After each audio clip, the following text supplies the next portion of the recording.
Ferry ini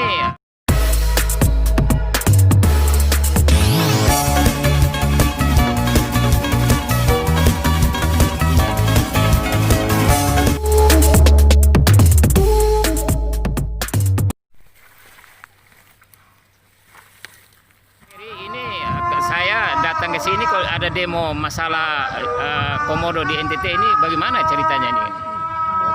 Yang tadinya saya nggak tertarik, tapi akhirnya saya tertarik juga untuk melihat di pintu gerbang KLHK hari ini.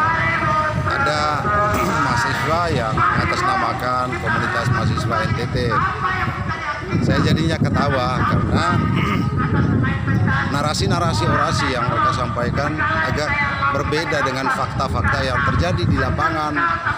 Jadi pertama gini, kalau orasinya mereka menekankan pada mengembalikan posisi kawasan Taman Nasional Komodo sebagai kawasan konservasi, itu artinya kita mengembalikan posisi fungsi kawasan hanya untuk kepentingan konservasi.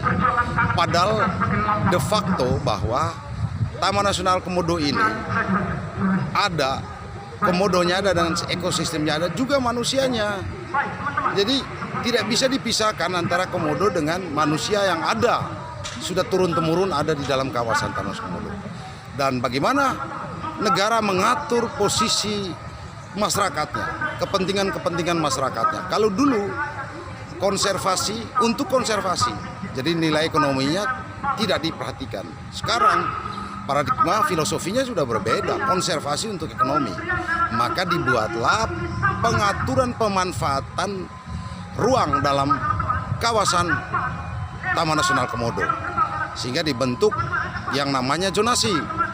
Nah, warga masyarakat yang ada dalam kawasan berada dalam zona pemanfaatan pemukiman.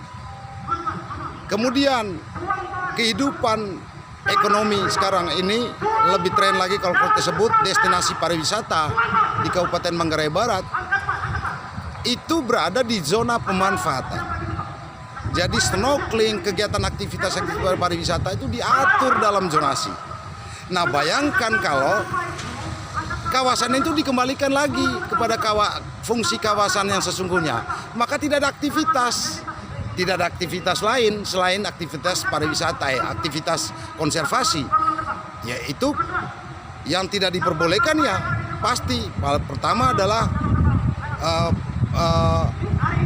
soal pariwisata, perikanan kelautan dan pemukiman nggak boleh ada lagi. Makanya saya bilang kemarin, hati-hati, pahami dulu konteks pengelolaan kawasan Taman Nasional Komodo. Jadi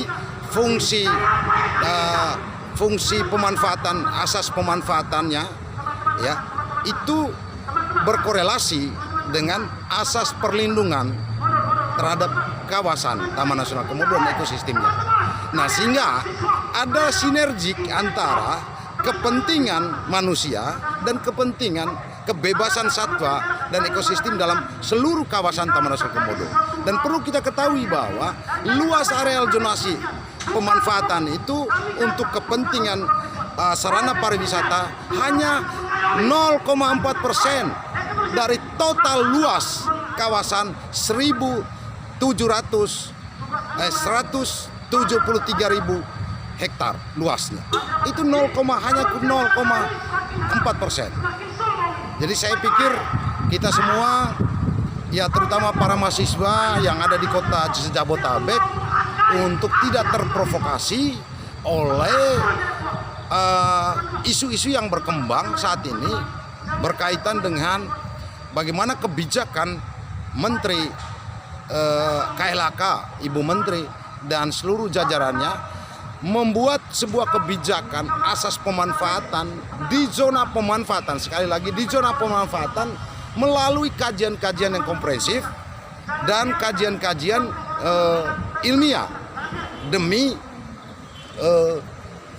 keselarasan antara perkembangbiakan ekosistem, kebebasan ekosistem dan keselamatan manusia ketika para pengunjung yang masuk dalam kawasan Taman Nasional Komodo. Jadi inilah yang harus dipahami dulu. Jadi pahami aturan yang ada, mengapa kawasan Taman Nasional Komodo diberi ruang untuk investasi, karena memang hal itu ada di dalam aturan. Tentu tidak serta-merta, melalui tahapan-tahapan dan kajian. Jadi saya minta kepada kita semua, jangan terprovokasi oleh isu-isu gambar yang hanya untuk mengganggu pemahaman kita yang mestinya cerdas, tetapi akhirnya kita dipengaruhi oleh informasi-informasi yang tidak akurat. Itu saja yang mau saya sampaikan. Dan saya juga memberi apresiasi ada rencana pengembangan sebuah destinasi Pulau Semau yang ada di mana, di NTT ya, di Kupang Barat. Kupang Barat. Saya memberi apresiasi yang setinggi-tingginya karena itu juga adalah bagian untuk membangun Wisata, ekonomi ya. dari perspektif ekowisata kita di NTT. Selamat berjuang dan kita terus berjuang, jangan pernah mundur. Terima kasih kepada Pak Jokowi, terima kasih kepada pemerintahan Republik Indonesia yang sudah konsen dan care untuk memperhatikan Nusa Tenggara Timur saat ini.